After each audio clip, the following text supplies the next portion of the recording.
Welcome to another deep dive. Today, we're going to be looking into Fundacja Muzycznej I Kultury Talentyda. Wow. Yeah. That's a mouthful. It is a mouthful. For everyone who doesn't speak Polish, that's the Talentyda Foundation for Musical Education and Culture. Okay. It's a recently established foundation, and we really want to understand what their purpose is, how they're structured, and what they're actually doing. Right. We've got quite a bit of source material to go through. We do. We have their official registration documents. Meeting minutes, financial records. Yeah, we have meeting minutes and financial records. Their website. Yeah, the website. Online reservation system. And last but not least, For statute, which is basically their rule book or their bylaws. exactly their rule book. Yeah. So I think this is going to be a really interesting deep dive. Yeah. It should be fascinating because this foundation is so new. Absolutely. We're getting in on the ground floor here. Yeah. Their statute and registration documents tell us they were officially established on December 19th, 2024. December 19th, 2024. Yeah. And their mission, at least on paper, is to promote both culture and musical education in Poland. All right. So pretty standard mission for a foundation, right? Mm-hmm. But there's something about the name Talentyda that makes me think What? that they might be aiming for something a bit more grand. Oh, you're picking up on something very interesting there. Okay. The name Talentyda seems like a deliberate fusion of talent and the mythical city of Atlantis. Oh, wow. If you go over to the About Us section of their website, they actually highlight this connection. Oh, really? It's like they're hinting at this hidden world of potential waiting to be discovered. Yeah. Clever branding, for sure. Yeah. And then there's their slogan, Ars est celera artem. Oh, yes. Latin for true art is to conceal art. Right. They're leaning into this mystique, Mm-hmm. making you wonder what they've got up their sleeve. It creates a sense of intrigue. Definitely. And this isn't just marketing fluff either. Right. If you look at their statute, it outlines a commitment to supporting young talents, fostering creative initiatives, and making culture and education accessible to people from all walks of life. Yeah. Their vision seems to go beyond just teaching music. Yeah. It's about cultivating this vibrant cultural scene. And they're not limiting themselves to just concerts and lessons. No, they're not. Their statute actually lists a surprisingly wide range of activities they're allowed to engage in. Yeah, like what? Everything from selling musical instruments and organizing concerts to running a campground. The campground? A campground. Yeah. It's like they want to build this whole cultural ecosystem. That might seem unusual, but it's actually quite common for foundations in Poland. Really? They have a lot of flexibility when it comes to generating income to support their mission. Okay. In some countries, foundations might be limited to grants and donations, but in Poland, Right. they can be much more entrepreneurial. So it's less about relying on handouts and more about building a sustainable operation, which makes sense if you're thinking long term. Mm-hmm. Now let's talk about where all this is happening. Okay. Their headquarters are in Gdańsk, Poland, specifically on Jerzy Bajana Street.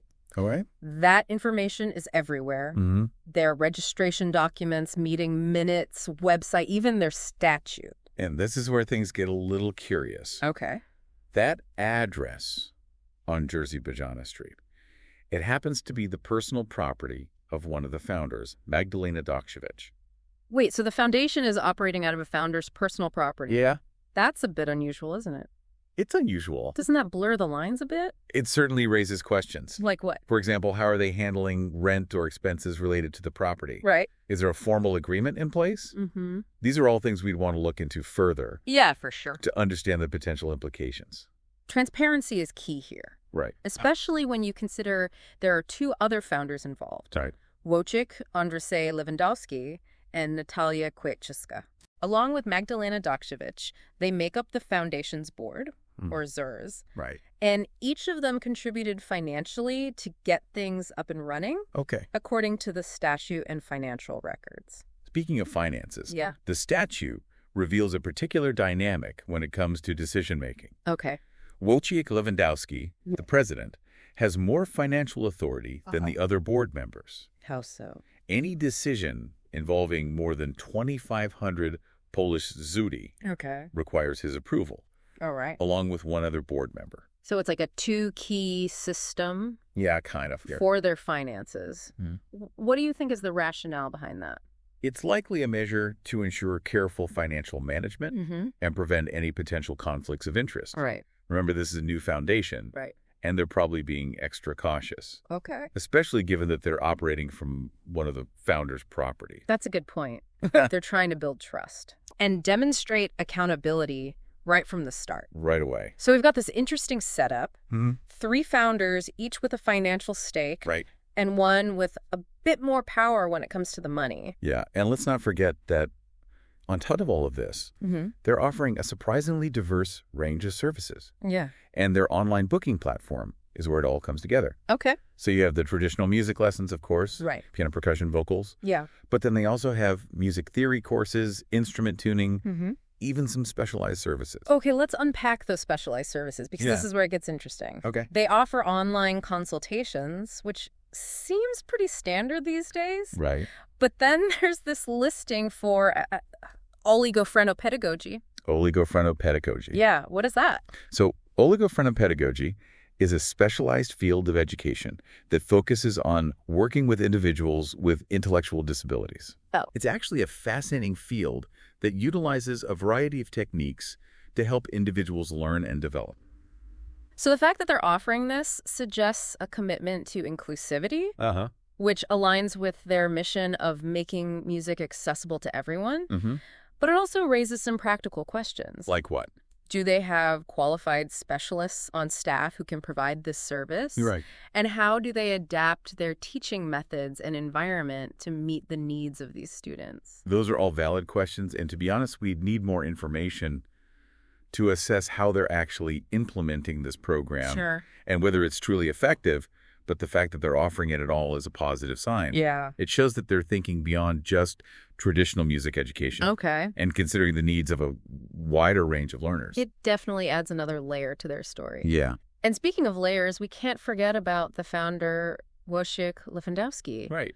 Remember, he's not just a musician and educator, but he's actually quite a prominent figure in Polish culture. He is. So his background adds a certain level of credibility to the foundation. Definitely. Not to mention, he likely has a network of contacts in the arts and culture scene that could be invaluable for a new organization Absolutely. trying to make a name for itself. Mm-hmm.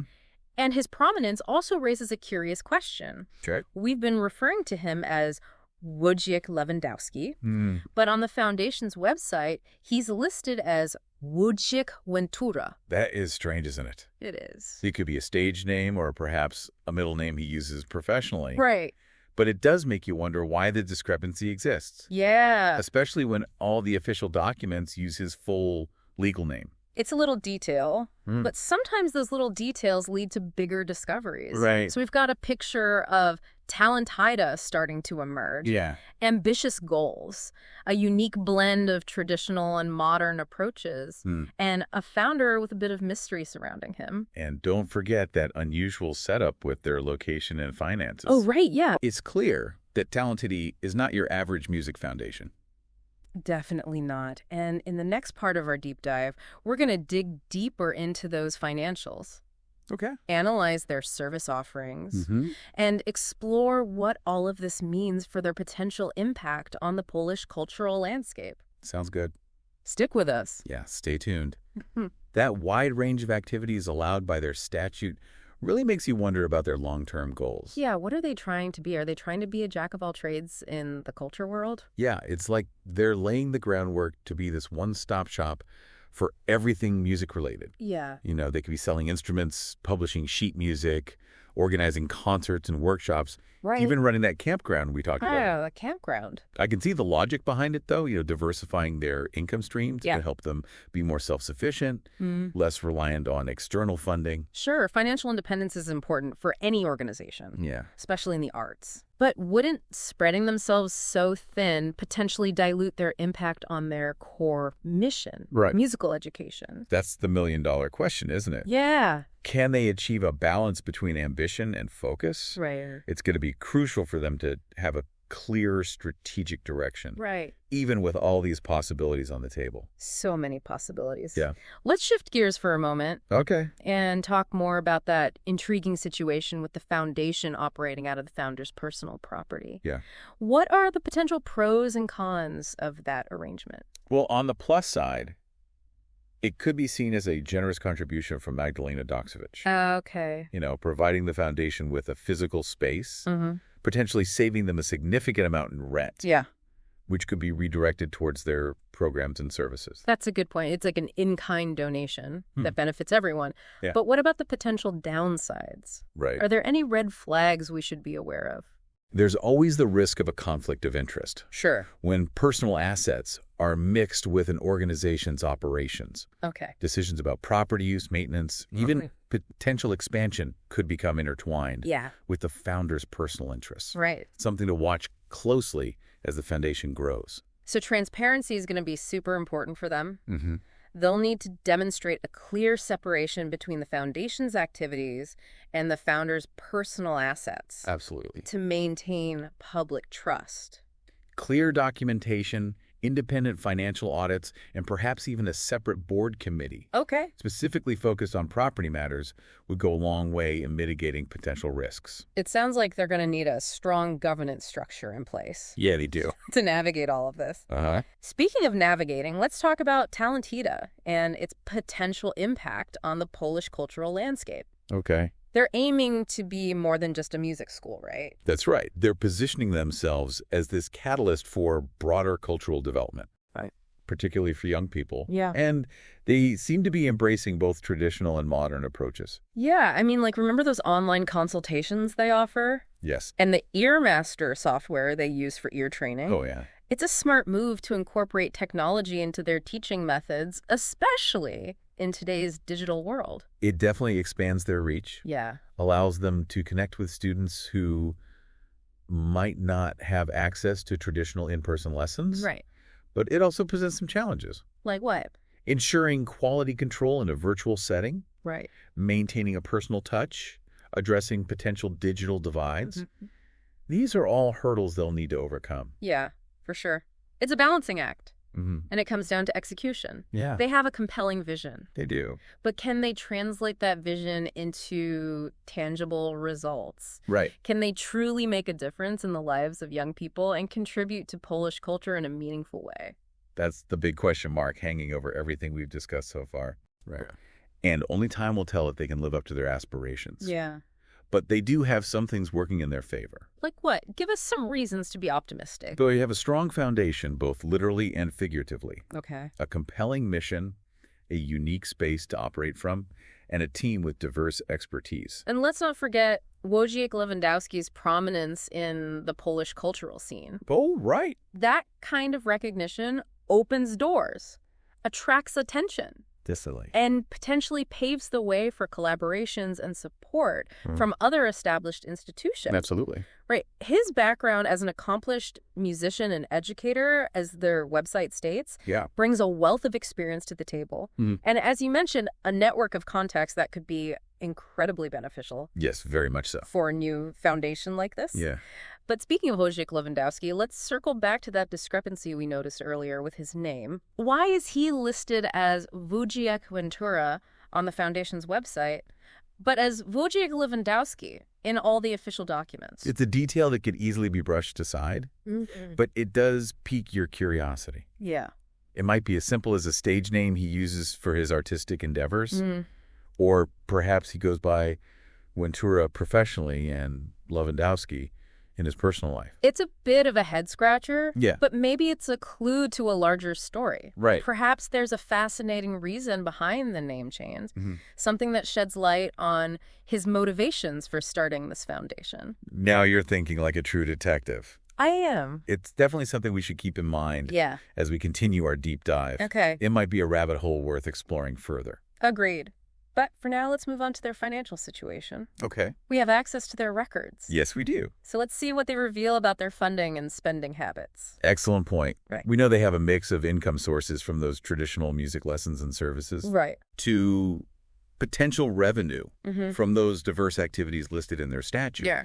But understanding the breakdown between earned income and reliance on grants or donations will be crucial for assessing their long-term sustainability. Because at the end of the day, financial stability is key for any organization. Yes. Very true. Especially one with such ambitious goals as Talentyda. Right. They need to ensure they have the resources to not just survive, Yeah. but to thrive and make a real impact. Right. And it's not just about the money coming in. Yeah. It's also about how they're managing it. Remember that system we discussed earlier with the president having greater financial authority? Yeah, the two-key system. Yes. Right. Requiring a second board member's approval for larger transactions? It's designed to promote transparency and accountability. Exactly. But how effectively are they implementing those financial controls in practice? Right. Are they truly committed to good governance, or is that just something they're saying on paper? That's where digging into their financial records gets really interesting. Yeah. We can look for patterns in their spending, see how they're allocating funds across different activities, Right. get a sense of their overall financial health. It's like putting together a financial puzzle piece by piece. Yeah, like a puzzle. And hopefully it'll give us a clearer picture of how they're managing their money Right. and whether their financial practices align with their stated values. Exactly. And speaking of piecing things together, let's not forget about that curious list of equipment and assets they've acquired, What was it? including those 5 felt pennants with spoons and plates. The pennants, I'm still baffled by those. Yeah.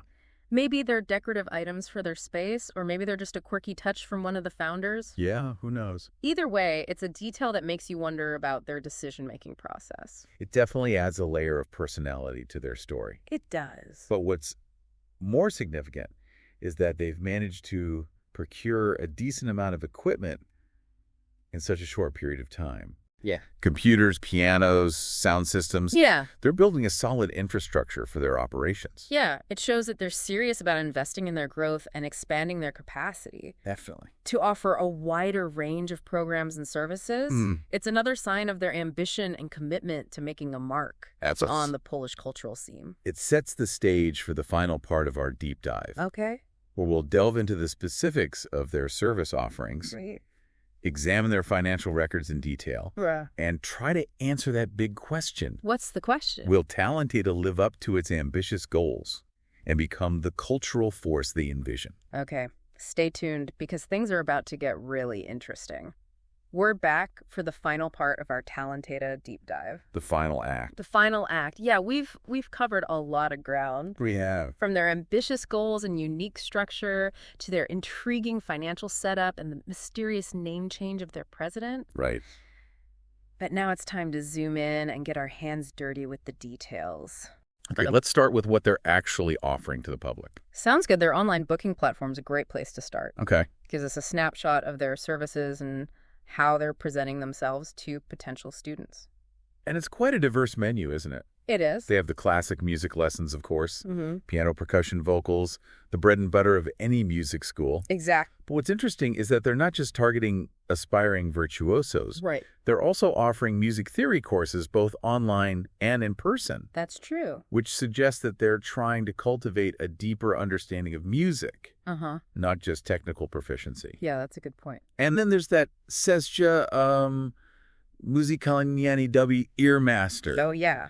Which, for those of us who don't speak Polish, translates to ear training session with Earmaster. Right. It's a software program designed to help musicians develop their ear for music. Clever addition. Yeah. Ear training is essential for any musician. Absolutely. But it can be a bit tedious. Yeah. Using software like Earmaster makes it more interactive and engaging. Right. Especially for younger students who are used to learning with technology. Yeah, makes sense. It's a nice blend of tradition and innovation. Right. They're taking a classic element of music education and giving it a modern twist. And speaking of practical skills, they also offer instrument tuning. Oh, right. They even have a separate listing for piano tuning on their website. Given Wojciech Lewandowski's background as a musician, it wouldn't be surprising if he's the one doing those tunings himself. Oh, that's a good point. It's a smart way to leverage his expertise and generate additional income for the foundation. Okay, now let's talk about the elephant in the room, oligophrenopedagogy. Okay. It's not a term you hear every day. Right. And it's definitely a specialized service. It is a field of education that focuses on working with individuals with intellectual disabilities. Right. And it's actually a growing field as more and more people recognize the power of music to help these individuals learn and develop. So including this service on their platform is a bold move. Yeah, it is. It shows a commitment to inclusivity and a willingness to go beyond the typical music school offerings. But it also raises some logistical questions. Like what? Do they have qualified specialists on staff who are trained in oligophronopedagogy? Yeah. And how are they adapting their teaching methods and environment to meet the needs of these students? Those are important questions, and unfortunately, we don't have enough information to answer them definitively. Right. It would be helpful to know more about their staff qualifications, their approach to teaching, and the specific resources they're using. Okay. But even without those details, the fact that they're offering this service is noteworthy. Yeah. It speaks to their broader vision of music education as a tool for social good. It's definitely something to keep an eye on as they grow and develop. Yeah. Now let's shift gears and dive into their financial records. Okay. We have those right. We do. Let's see what they reveal about their funding and spending habits. The statute outlines the initial contributions from the founders. Okay. Magdalena Dokszewicz put in 2,000 Polish zloty. All right. Natalia Kwieciska contributed 2,500. Okay. And Wojciech Lewandowski provided the largest share at 5,500 zloty. So Lewandowski, the president with greater financial authority, is also the biggest initial investor. Right. That makes sense given his leadership role and the fact that the foundation is operating out of his property. It does paint a picture of him as the driving force behind the foundation, both financially and operationally. Yeah. But it's important to remember that all three founders have a stake in the organization's success. Right. And their financial records detail a range of equipment and assets they've acquired since their establishment. Yes, they do. Computers, pianos, sound systems, even a collection of 5 felt pennants with spoons and plates. Those pennants are still a mystery to me. I know. Maybe they're decorative items for their space, or maybe they're just a quirky touch from one of the founders. Could be. Either way, it's a detail that makes you smile. It does. But on a more serious note, the fact that they've been able to acquire a decent amount of equipment in such a short amount of time suggests they're serious about building a solid infrastructure for their operations. Absolutely. They're investing in their future. They are. Okay, we've covered a lot of ground in this deep dive. We have. We've explored their ambitious goals, their unique structure, their diverse service offerings, their intriguing financial setup, and even the mystery surrounding their president's name change. Right. What are your final takeaways? Well, it's clear that the Talentyda Foundation is a young organization with a lot of potential. Okay. They're ambitious, innovative, and committed to inclusivity. Right. They're not afraid to push boundaries and challenge the traditional model of a music school. But they also face challenges. They do. Maintaining focus with such a broad range of activities, ensuring transparency with their financial setup, and proving their long-term viability will be crucial for their success. Absolutely. And there's still that unanswered question about Wojciech Lewandowski's double name. Yeah. What is that all about? Is it just a minor detail, or does it hint at something more? Right. It's a loose thread that we haven't been able to tie up. Yeah. And it makes you wonder what other surprises might be hidden in their story. So what does all of this mean for you, our listener? Yeah. Well, you now have a deep understanding of the Talentyda Foundation, their goals, their structure, their challenges, and their potential. You've seen behind the curtain, so to speak. Now it's up to you to watch their journey unfold. Yeah. Will they become the cultural powerhouse they envision? Yeah. Will they overcome the challenges they face? Right, Will they ever explain those pennants? Maybe that'll be the topic of a future deep dive. Who knows? Can only hope. Only time will tell. But one thing's for sure, Talentyda is a foundation worth keeping an eye on. Agreed. And who knows, maybe one day you'll find yourself at a Talentyda concert enjoying the music. Yeah. And reflecting on this very deep dive. That would be great. Thanks for joining us. Thanks, everyone.